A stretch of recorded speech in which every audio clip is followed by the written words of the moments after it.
By the time Maren Blythe reached the marriage bureau, rain had turned the steps of Greyhaven City Hall into dull mirrors. The harbor beyond the courthouse was only fog, cranes, and a few tired lamps. Her cream linen suit, chosen because it could become both wedding outfit and work outfit, clung wetly to her wrists. In one hand, she held the license application she had paid for in cash. In the other, she held the last message Evan Rusk had sent her. "Don't make a scene. It's over. Bianca understands the life I actually want." There were no explanations after that. Nothing about the emptied savings account, the rent he had promised to cover, or the suspension notice from the municipal captioning office where she typed city council live streams. The bureau opened at 7. Maren arrived early because she needed the cancellation stamped before the ceremony room fee became non-refundable. She also needed proof for her landlord and money for her younger brother Silas's place at the Harbor Speech residence. At 6:50, Evan arrived with Bianca Fairholt. Bianca's camel coat looked untouched by rain. Evan wore the charcoal suit Maren had pressed for him the night before he left.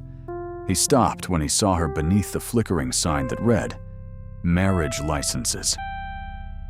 "Maren," he said, soft enough to sound wounded, "I asked you not to do this." "I'm here to cancel the room." Bianca looked at Maren's wet shoes, then at the plain linen suit. "Oh, that's what you were going to wear?" Evan's jaw tightened, embarrassed not by his betrayal, but by the evidence of the life he had nearly married. "This is unnecessary. I sent the message. You emptied the account," Maren said. "It was our wedding fund. It was Silas's placement money." Bianca touched Evan's sleeve.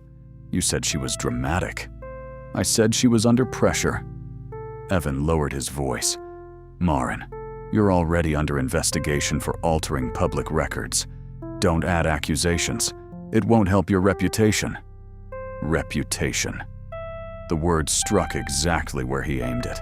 A transcript from a Pier 4 zoning meeting had been altered under an administrative login, and the blame had fallen on her terminal. One changed word had made a council objection look meaningless. She had reported the error. By morning, she was suspended. "I didn't alter that file," she said. "Then I'm sure the investigation will clear you." Bianca smiled. Some women are better at typing other people's promises than receiving their own. The clerk behind the window went still. Maren heard the janitor's bucket squeak, the fluorescent light buzz, the rain ticking against the glass. Her whole life had trained her to listen carefully enough that words could not escape. Yet no answer came.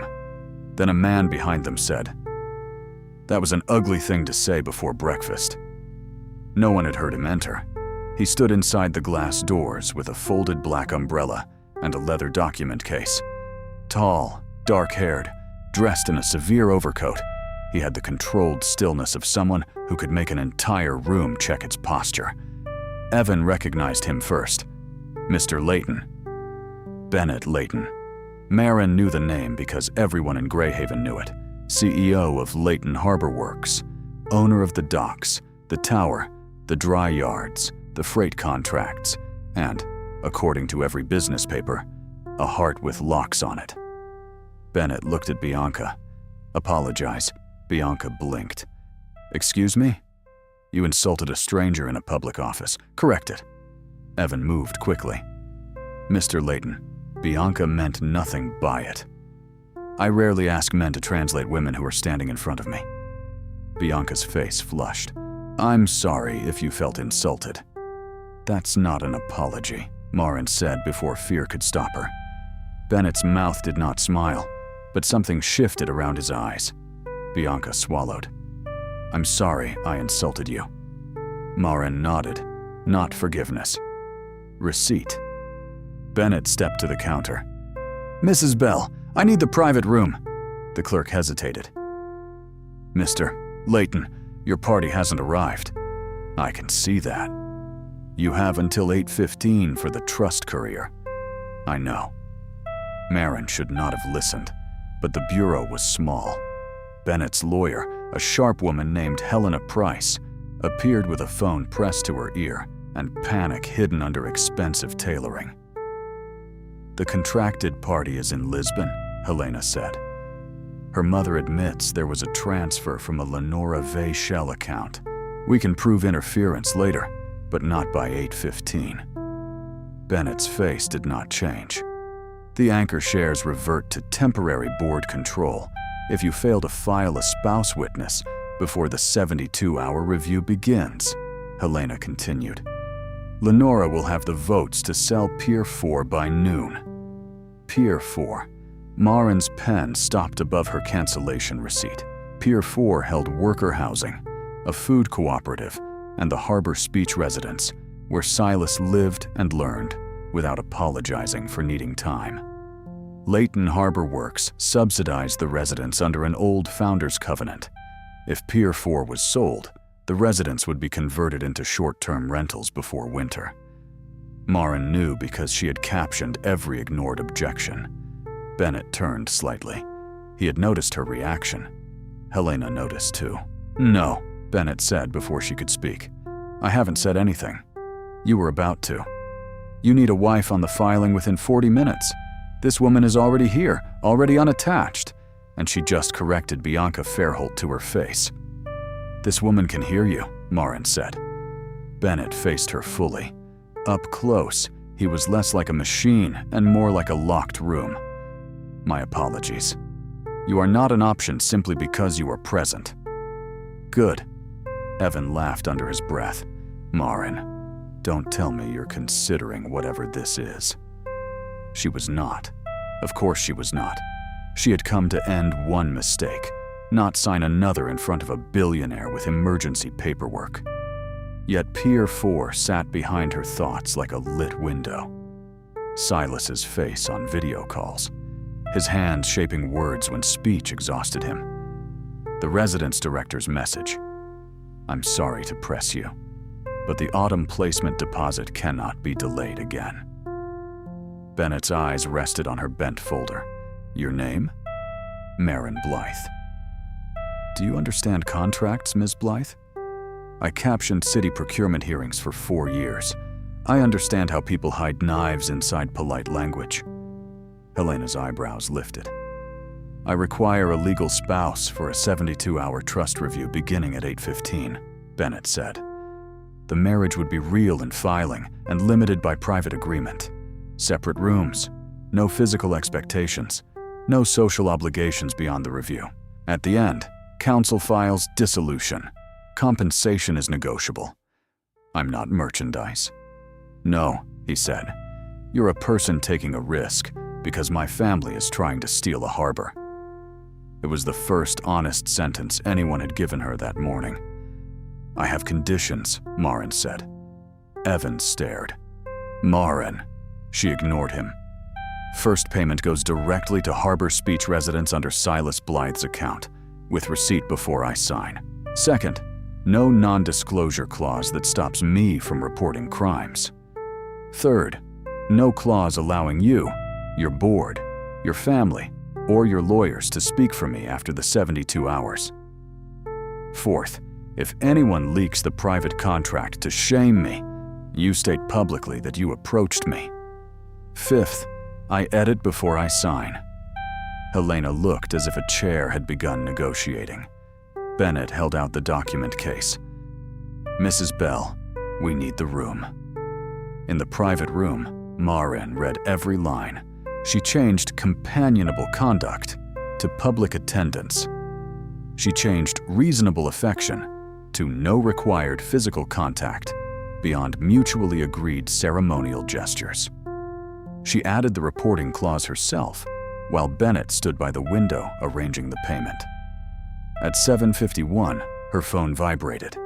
The receipt from Harbor Speech residence appeared on her cracked screen. "Autumn placement deposit paid in full. Emergency Housing Stability Fund. Credited." The room blurred. "You didn't have to pay both," she said. "You asked for the first. I require the second for your availability. I still decide whether I'm available. Yes." They signed at 8:02. Mrs. Bell performed the ceremony with the expression of a woman who had seen enough strange beginnings to stop ranking them. Helena bought 2 plain silver bands from the charity tray beside the certificate window, $10 each, proceeds to the winter shelter. Bennett slid one onto Maren's finger. It was too large. She curled her hand so it would not fall. When Mrs. Bell said, "You may kiss," they looked at each other with equal alarm. "No," they said together. At 8:15, the courier stamped the trust filing. Maren Blythe became Maren Layton for exactly 72 hours, and Evan Rusk was still in the hall, no longer smiling. "You can't be serious," he said. "This man doesn't know you." Maren looked down at the loose ring that had saved her brother's school before breakfast. Then she looked at Evan. "Neither did you." The first day of being Bennett Layton's wife was made of signatures, elevators, black cars, and rules. Helena gave Maren a secure phone, a schedule, and a stack of biographies thick enough to stun an intruder. Bennett's driver took them to Layton Harbor Works Tower, a blade of smoked glass rising over the industrial waterfront. People turned when Bennett entered. Their eyes moved to Maren's wetsuit, cheap tote bag, and charity ring. Bennett noticed. "Get Mrs. Layton a dry coat." "New." "I can buy my own coat," Maren said. "Not in the next 6 minutes. I don't like being managed. I don't like losing companies to relatives who smile during evictions. We will both be uncomfortable." In the elevator, he explained the review.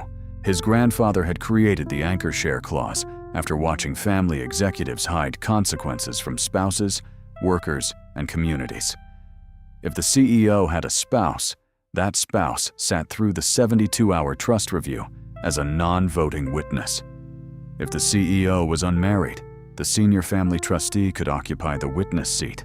Bennett's aunt Lenora Vey had bought off the planned contract wife to take that seat herself and approve the Pier 4 sale. "So I'm a chair with a ring," Maren said. "You're a witness. If the trustees permit, a witness may speak." "Will they?" "Not if Lenora can help it."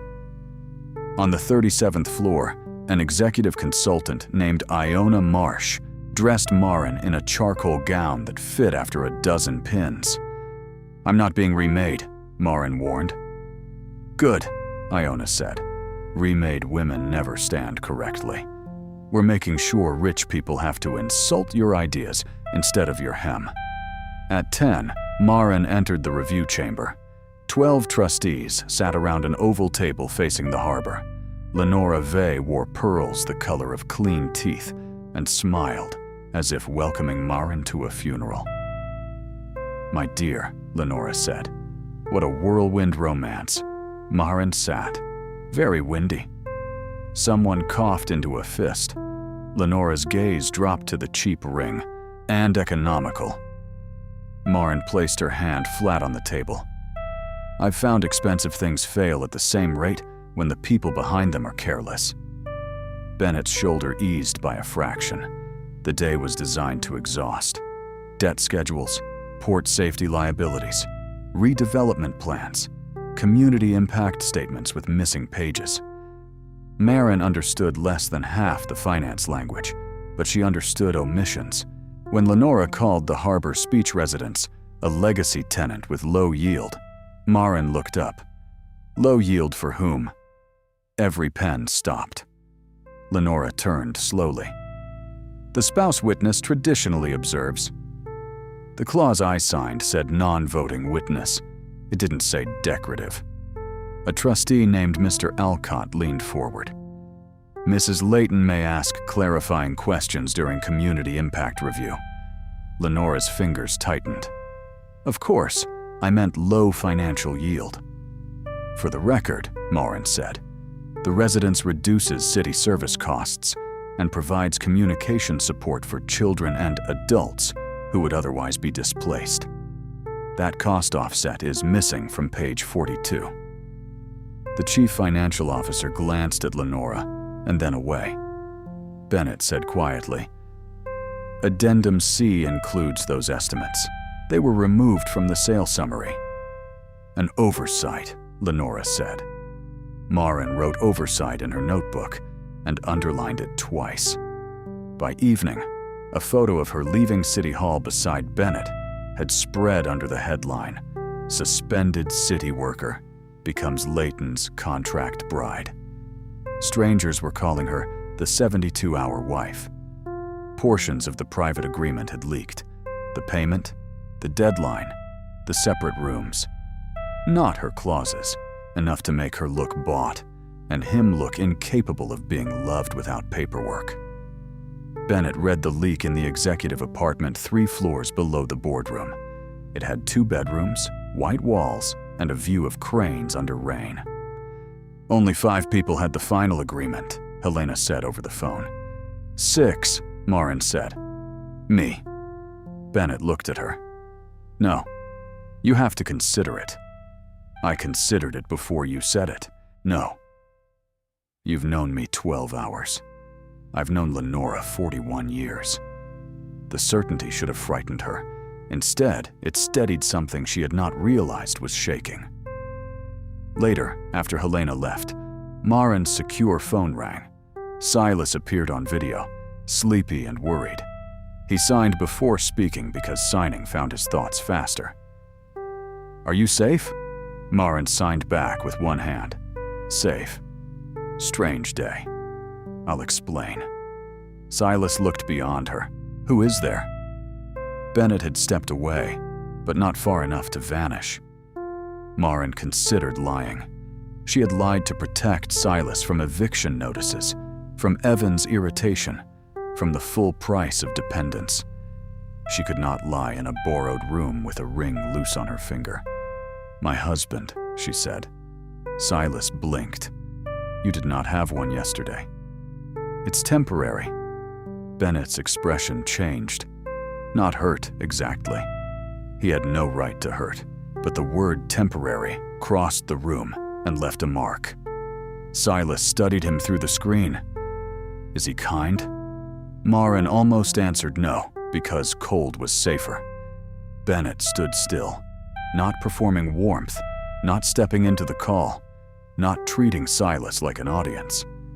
On the counter behind him, he had placed tea and plain biscuits within her reach, without mentioning either. "I don't know yet," Maren said. Silas accepted this. "Tell him temporary people should still learn names," Maren translated. Bennett inclined his head. "Bennett Layton, I'm under contract to be useful for 72 hours. Silas smiled a little. "Useful is not the same as kind." "No," Bennett said, "but it's where I know how to begin." Maren did not sleep much. At dawn, she found a folded page under her door. It was a list of every public claim already circulating about her, with check marks beside the ones Bennett's team had challenged. At the bottom, in his spare handwriting, he had written, "None of these claims change the contract.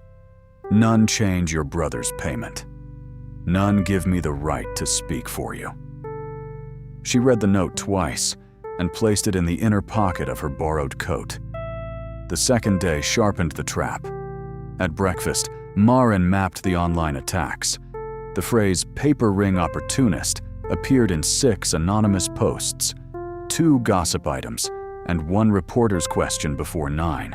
A typo in the word dissolution matched a draft Evan had once sent her because he never checked autofill.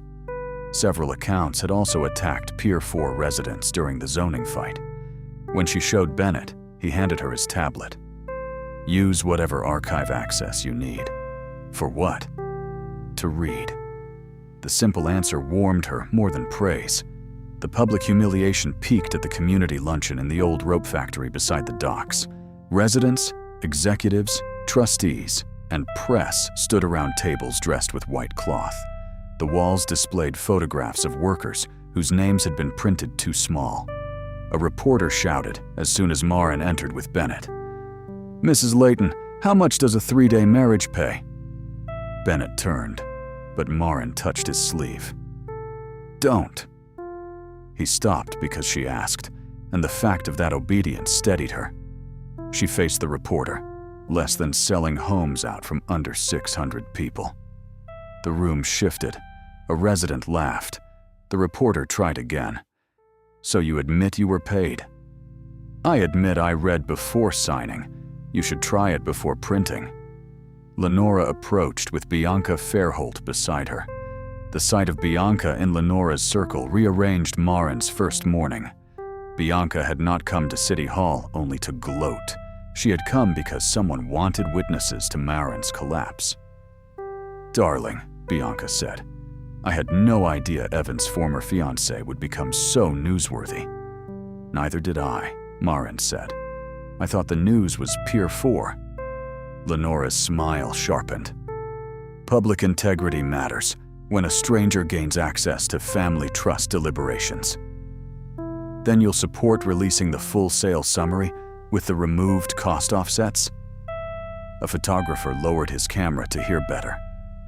"You are very confident, for someone who has not been in our world long," Lenora said. Maren felt Bennett beside her, silent and ready. It would be easy to let his coldness freeze the people who had burned her. But then she would leave these 72 hours with another man's shadow mistaken for her spine. So she stepped half a pace away from him. "I've been in rooms like this for years," she said. "You just didn't look at the captioner." Bianca laughed. "A captioner accused of changing captions."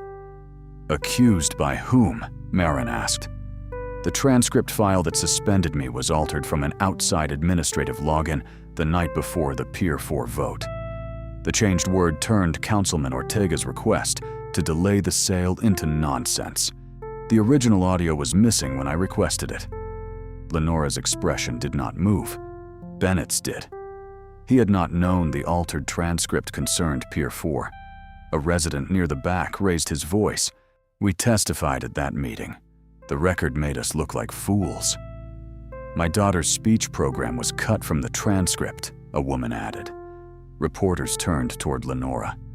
Lenora said pleasantly, "Perhaps Mrs. Layton should focus on clearing her name rather than performing outrage as a temporary wife." The words landed. Temporary wife. There it was, dressed for luncheon. Bennett moved, not in front of Maren, but beside her. "The review will recess for 2 hours. Layton Harbor Works will request preservation of all municipal caption files related to Pier 4.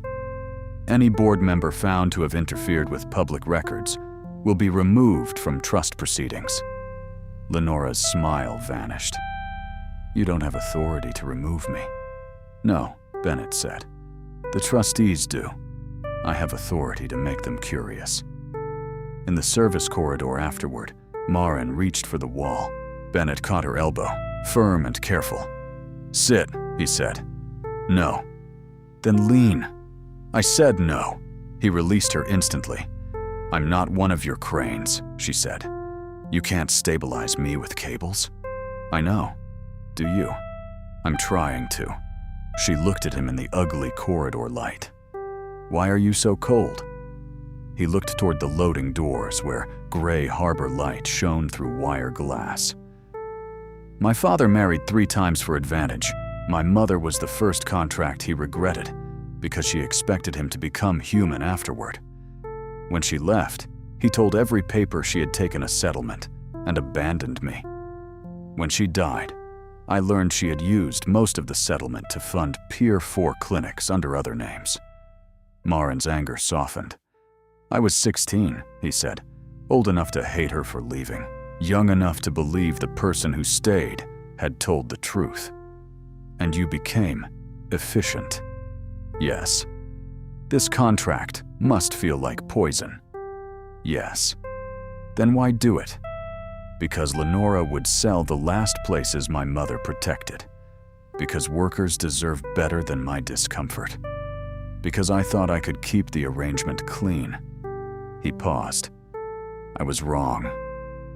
Before she could answer, Helena entered with a tablet. "We found the agreement leak source." The image came from a security reflection in the dark window of the private room at City Hall. A phone held near the blinds, a charcoal sleeve, a green cufflink. Maren knew that cufflink. She had bought it for Evan with overtime money. Helena enlarged the reflection. Behind him, blurred but visible, stood a woman in a camel coat. "Bianca," Maren whispered. And Bianca's family foundation stood to receive relocation funds under Lenora's proposal, Helena said. "What do you want to do?" Bennett asked. "Not what should we do. Not let me handle it. What do you want?" Maren looked at Evan's reflected hand until her disgust became clear. "I want my suspension file. I want the original audio from the zoning meeting, and I want Evan to think I'm too ashamed to look." Bennett's eyes held hers. "Helped?" The third day arrived with suspicious sunlight. Maren woke to find her cream linen suit cleaned, pressed, and hanging outside her door. A note from Iona was clipped to it. Not armor. Choice. Maren ran her thumb over the darker thread where a button had been repaired and felt unexpectedly close to tears. She wore the suit to the final review. Lenora arrived confident, which worried Maren more than panic would have. Evan and Bianca were absent. Outside, demonstrators lined the pier fence with signs reading, "Homes are not unused assets," and "Listen to the record." Some had captions printed beneath the slogans. Maren saw them through the glass and thought of Silas. At 9, Lenora presented an amended redevelopment plan with softer language, larger relocation stipends, and glossy renderings of a harbor heritage promenade, where homes currently stood. It was beautiful in the way erasure often became beautiful after hiring designers. Bennett dismantled the financial assumptions with controlled precision. He cited safety reserves, pension obligations, historical covenants, tenant protections, and relocation costs for specialized programs. When he finished, Lenora folded her hands. "I appreciate my nephew's passion," she said. "However, the anchor share clause requires good faith spousal disclosure. We have evidence that Mrs. Layton entered this marriage under compensation, with dissolution planned in advance. That is not a marriage. It is a hired witness." Murmurs moved around the table. Bennett stood. The private agreement was legal and disclosed to council. "But not to the trustees before review began," Lenora said. "You used a vulnerable woman under professional investigation to occupy a seat intended for family accountability. Fraud disqualifies the witness and passes temporary authority to the senior family trustee. That is me." Helena rose. "The clause prohibits concealed adverse interests, not private marital limits." Lenora looked at Maren. "Does Mrs. Layton deny being paid?" Every face turned. Maren felt the old instinct. Shrink, explain, apologize, until the room looked elsewhere. She thought of Evan saying she was better at typing other people's promises. She thought of Silas asking whether temporary people could be kind. She thought of Bennett releasing her arm the moment she said no. She stood. "No, I don't deny it." Bennett turned toward her, but he did not interrupt. "I was paid," Maren continued. "My brother's residence was paid. My housing crisis was addressed. Those facts are in the agreement Lenora Vay's associates photographed through a municipal window and leaked without the clauses that protected my right to report crimes. If being paid for labor makes someone unfit to witness corporate decisions, this table should empty itself." Mr. Alcott's mouth twitched. Lenora's eyes hardened. "Labor? You call marriage labor? I call sitting through your sale summary labor. I call reading omitted costs labor. I call being publicly humiliated so Pier 4 residents can keep homes labor. The filing is real. The private limits are real. The question is not whether I benefited. The question is why you needed me disqualified before I could speak." Lenora said, "You have no proof of conspiracy." Maren looked at Helena. Helena connected the tablet to the room display. "At Mrs. Layton's request, we obtained emergency preservation from the Municipal Digital Archive, City Hall security, and the captioning vendor's backup server. The display lit. Maren walked to the screen. Her hands were steady now. They always were when work began. "This is the official Pier 4 transcript," she said. It contains the phrase, "Display the sale," in Councilman Ortega's remarks. This is the vendor keystroke log. My session ended at 6:12 p.m. The alteration occurred at 11:48 p.m. from an administrative login assigned to Deputy Vendor Manager Evan Rusk. Lenora said nothing.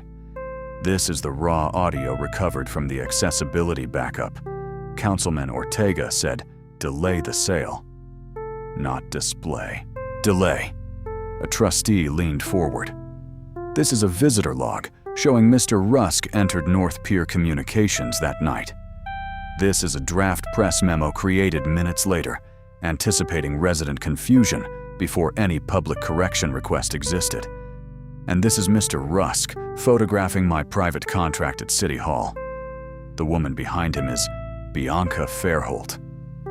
Lenora's voice was silk over steel. "You have proved Mr. Rusk is unethical. Not that I authorized anything." "No," Maren said. "That part comes from the captions." She played the final file. The audio came from a municipal accessibility test microphone near the City Hall East Corridor. Most of it was footsteps, rain, elevator chimes. Then Evan's voice. "She's in the bureau already. If Layton chooses her, the contract leak works better. She has a dirty file." Bianca answered. Lenora said the witness only has to look fraudulent long enough for Monday. Evan. "And my payment?" Bianca. "After the anchor shares transfer. Smile at her if you have to. She still thinks shame is private." The room went still. Maren had expected satisfaction. Instead, the words struck like a delayed slap. She still thinks shame is private. There was something intimate about being hated accurately. Bennett moved toward her, then stopped a few steps away, close enough to be felt, and far enough not to take the moment from her. Mr. Alcott removed his glasses. "Ms. Vey, the trustees will suspend your participation pending formal inquiry. The Pier 4 sale proposal is withdrawn from emergency review." Lenora stood too fast. "This is theater." "No," Bennett said very softly. "Theater is calling evictions modernization. This is the record." Lenora turned on Maren. "You foolish girl. Do you think he will keep you when the clock ends? You are a useful embarrassment. Nothing more." The words found the deepest fear because they were not imaginative. Maren looked at Bennett. All his coldness seemed suddenly less like absence than containment, a wall around something too forceful to trust. She answered Lenora herself, "Then I will leave useful." For the first time, Bennett flinched. By afternoon, the Pier 4 sale had collapsed. Lenora was removed from the emergency review. Evan vanished from every office where he might be served. Bianca issued a statement claiming emotional manipulation, which no one believed after hearing her voice beside the rain. Maren's municipal suspension was lifted, pending full review. Silas called 3 times, signing so fast she had to ask him to slow down. "You looked scared," he signed. "I was. But you stayed." "I stayed." The 72nd hour approached quietly. That seemed unfair. Maren had expected a final accusation, a ringing phone, something dramatic enough to match the damage. Instead, the executive apartment settled into a hush while harbor lights came on. The review had ended. Bennett retained control. Pier 4 was safe. The private contract sat on the kitchen counter beside Helena's dissolution packet, each page marked for signature. Monday, 8:15 a.m., automatic filing upon mutual execution. At 7:50, Helena arrived, placed the packet on the table, and said, "You don't have to sign in front of anyone. You can take independent counsel." Bennett insisted I repeat that twice. "I heard it," Maren said. Bennett stood by the window, looking down at the harbor he had saved, as if it were accusing him. Helena left them at 8. 15 minutes remained. Maren opened the packet. The language was clean. No traps. No penalties. Compensation final. Residence payment irrevocable. Confidentiality mutual, but not restrictive. Bennett had done exactly what he promised. That should have made signing easy. He came to the table at 8:07. "You don't owe me a conversation," he said. "No," Maren agreed, "but I'm asking for one." She looked up. "I built my life around ending obligations cleanly," he said. "Contracts, mergers, family dinners, funerals. If I knew the exit, I could survive the room. I told myself this would be clean because I wrote a clean ending. 72 hours. Payment, filing, release." He looked at the ring on her hand, then away. "But I don't want to be released from you." Her breath caught. He placed both hands flat on the table, empty and still. "I will sign if you ask. I will file if you sign. I will not delay, punish, persuade through money, or appear at your door with photographers pretending romance is a strategy. Your brother's residence remains paid. Pier 4 remains protected. Your legal representation remains available. None of it depends on what you choose." "Then what are you doing?" she whispered, refusing to let the contract be the only honest thing between us. Outside, a horn sounded from the harbor. "I am cold," he continued. "The answer is not romantic. I learned early that warmth could be used to sell lies, so I made myself difficult to purchase. But you were brave in rooms where I was merely controlled. You corrected my language. You told your brother I might be temporary, and still asked whether I was kind. I would like the chance to become kind without a deadline." Maren looked down at the dissolution papers. Every sensible part of her knew what stories like this did to women. They made 3 days feel like destiny. They turned gratitude into love because the lighting was good and the man was rich enough to solve weather. She had no intention of becoming a rescued footnote in Bennett Layton's corrected legacy. "You bought me," she said. "Yes. And I let you because I was desperate. Yes. That doesn't become beautiful because we were useful to each other. No." He did not decorate the truth. Something in her eased. "If we don't sign, people will say the leak was right. People already say what pays them. My job may come back, but my life is a mess. I know. I don't want your apartment, your driver, your executive stores, or your lawyers deciding who I am. Then they won't. You say that like power obeys intentions." "No," Bennett said. "I say it knowing we'll need documents." Despite everything, Maren laughed. She picked up the pen. Bennett went still. She signed the first page. His face emptied. Then she turned the packet around. She had not signed the dissolution. She had signed a legal consultation request Helena had tucked beneath it. "I'm getting independent counsel," she said. "I'm moving back to my own apartment. I'm reopening my captioning case under my name, not yours. And I'm taking off this ring today because it was part of an emergency." Bennett swallowed. "All right. But I'm not signing the dissolution this morning." He closed his eyes for 1 second. Maren slid the charity ring off and placed it on the table between them. The skin beneath was pale. "If you want to know me without a deadline, start by walking me to my suspension interview and waiting outside. As your husband, as Bennett, who may or may not be kind." At 8:15, nothing exploded. No spell broke. No contract transformed into a vow. The minute simply arrived and found them still sitting there, with unsigned dissolution papers on the table and the first true silence between them. The suspension interview lasted 20 minutes. Bennett waited outside on a plastic chair between a vending machine and a poster about public records requests, holding 2 paper cups of terrible tea because Maren had told him not to buy anything better.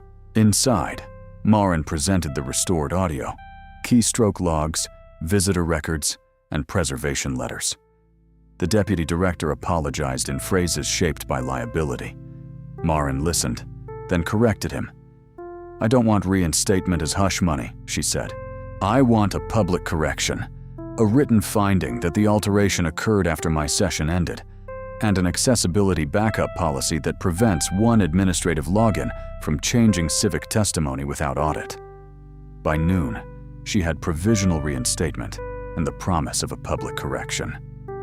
By 2, Bennett walked her to her apartment and waited in the stairwell while she negotiated with her landlord herself.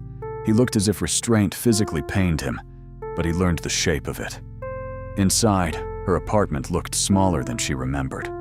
The kitchen table held Silas's old drawings, a chipped blue bowl, unopened mail, and the grocery list Evan had written before leaving. Eggs, coffee, detergent, flowers for B. Maren picked it up and stared at the last words. Bennett waited by the door. "Do you want me to leave?" "Yes," she said. He nodded. She looked at him. "Not forever, for an hour." "I can do an hour." He left. Maren locked the door and sank onto the floor. She cried then, not elegantly, but with the ugly relief of a woman whose body had postponed collapse until witnesses were gone. She cried for the wedding that had never deserved her, for the brother she had nearly failed, for the job that had doubted her, and for the cold man waiting downstairs because she had asked him not to save her too loudly. After an hour, she washed her face and opened the door. Bennett sat 2 floors below, reading the Pier 4 covenant on his phone. He stood when he saw her. "You waited on the stairs? You said an hour. You didn't say where. You could have gone to your tower." "I could have." "This is going to be difficult," she said. "Yes. I may decide tomorrow that I was overwhelmed and sign." "Yes. You may decide you liked me better under emergency conditions." "No." The answer came too fast. Maren paused. "What are you afraid of, then?" "That you'll learn me slowly and find very little there." The honesty moved through her, painful and clean. "Then we'll proceed slowly enough for evidence," she said. "Is that a captioner's idea of romance?" "It's a woman under contract refusing metaphors." "Understood."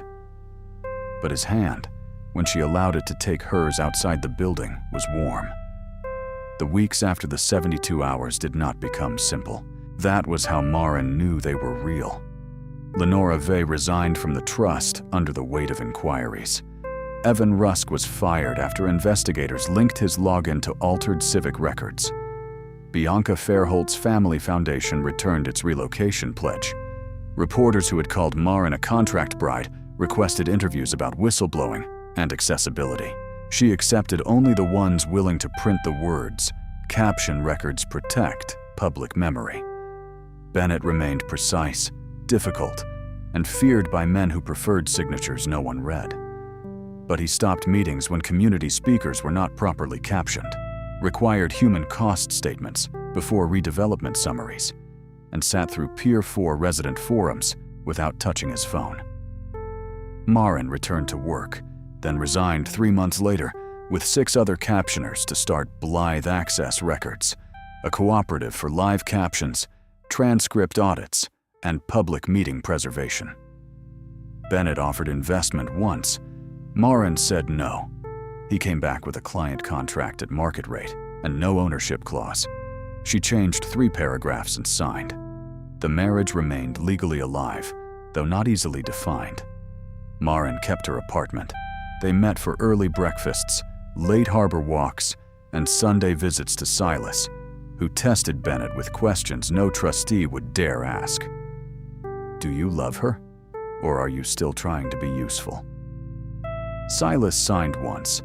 Bennett answered as seriously as quarterly debt. "Both. But I am learning which one should lead." Their first kiss happened without cameras, contracts, or witnesses. It was late summer, after a Pier 4 council session. where the emergency sale had been replaced by a resident land trust plan. Maren had spoken for 7 minutes about public records, hands steady on the podium. Bennett had sat in the third row, not in front, just another listener with a terrible reputation and a folded agenda. Afterward, they walked to the pier. Fog softened the cranes. Someone had strung lights between railings for a workers' anniversary supper. "I don't want to be the woman bought for 72 hours in every version of this story," Maren said. "You're not. You don't get to decide alone." "No, but I get to answer whenever asked. You are the woman who read the contract, changed it, exposed a crime, saved homes, and left me with no efficient way to return to the man I was." The fog moved around them. Maren looked at his mouth and felt the world narrow, not from fear, but decision. "I'm going to kiss you," she said. His breath changed. Thank God. It was careful at first, almost formal, then not formal at all. Bennett kissed like a man unused to asking and terrified of taking. And Maren, who had been taken from in so many quiet ways, found tenderness in his restraint. When they parted, he rested his forehead against hers. "That was not in the contract," he said. "No," she whispered. "That's why I liked it." Autumn brought the formal inquiry hearing in the Public Records Auditorium at City Hall, the same building where Maren had arrived with a canceled future. Evan admitted photographing the contract, distributing excerpts, and accessing the transcript after hours.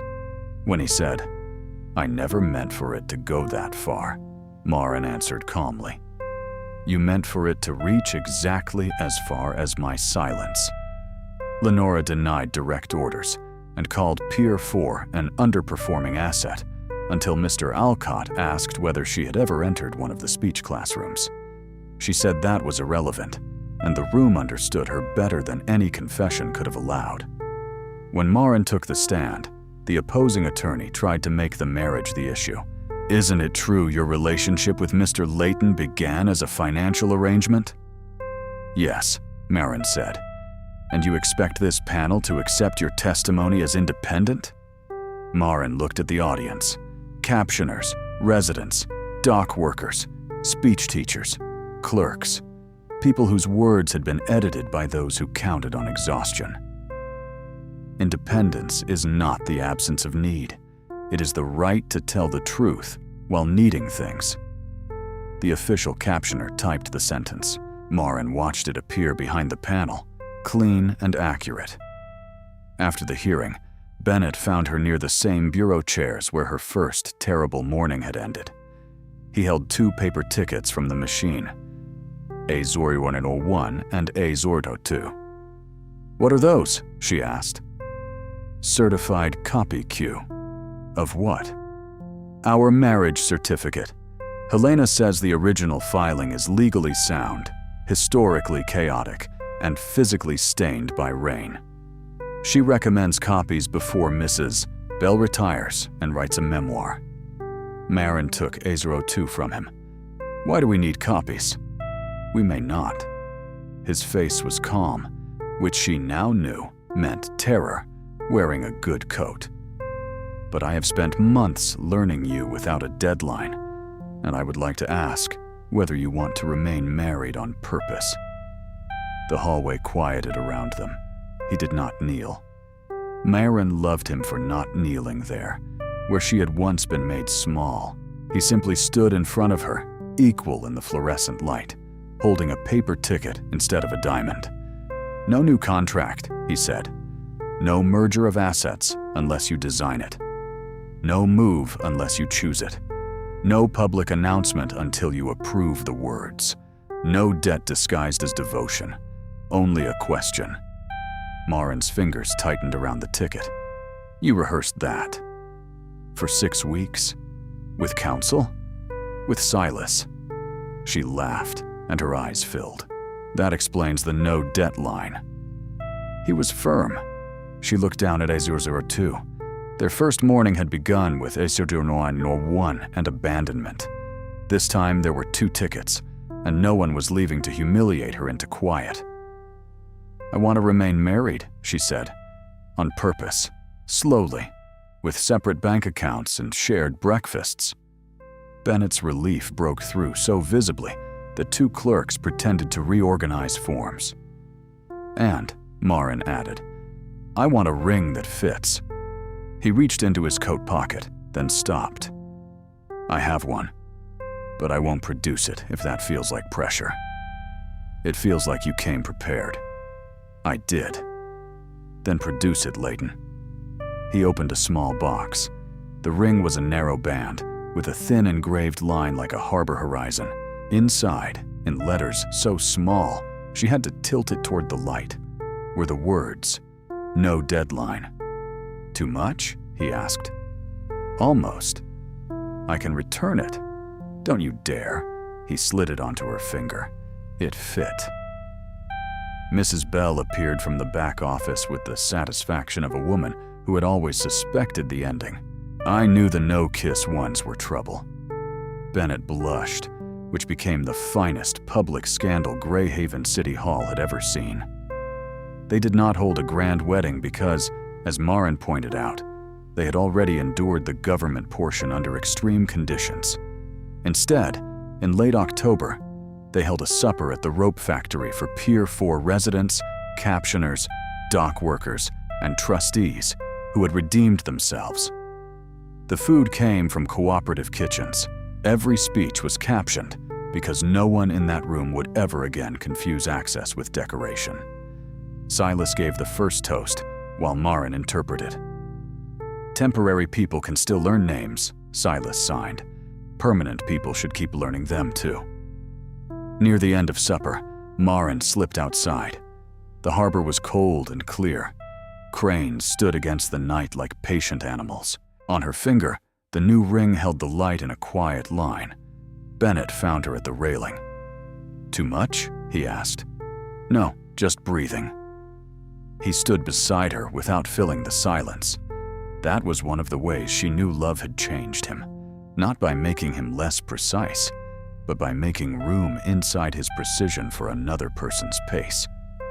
I still have the charity ring, he said. I know. Silas told me. He said you keep documentation like a dragon with office supplies. That's accurate. I kept the first note you put under my door. The claims list. None of these claims change the contract, she quoted softly. None give me the right to speak for you. I was trying not to be my father. You weren't. I was also trying not to want you. How efficient of you. I failed ahead of schedule. She smiled into the dark. Inside, someone called for them. The corrected transcript waited in its frame. The city waited with new fights, new documents, new rooms where people would still try to hide knives inside polite language. Nothing was finished forever. Maren knew better than to trust endings polished too smooth. But Bennett's hand found hers on the railing, open and waiting. She took it. 72 hours had once been a cage built from urgency, money, and fear. Then it became a bridge, narrow and dangerous, between two people who had every reason to distrust being needed. Now it was only a number they had survived. The contract had ended. The witness remained. The wife remained because she chose to. The cold CEO remained too. Less cold with every ordinary morning he stayed without owning, helped without purchasing, and loved without turning love into a clause. Maren looked across the harbor, where Pier 4 lights trembled on the water. Ready? Bennett asked. She thought of the first morning, the wet steps, the canceled license, the cheap ring sliding loose on her finger. She thought of Evan warning her not to make a scene and smiled. Yes, she said. Let's go back in before they start a speech without captions. Bennett opened the door for her, not because she needed him to, but because he had learned which gestures could be gifts when no one used them as chains. Warmth spilled out. Voices rose. On the screen near the tables, Silas had already typed a message in enormous white letters for everyone to see. No deadlines for people who choose to stay. Maren laughed, and Bennett beside her laughed too. The sound startled half the room. Then the room cheered, as if the harbor itself had finally corrected the record.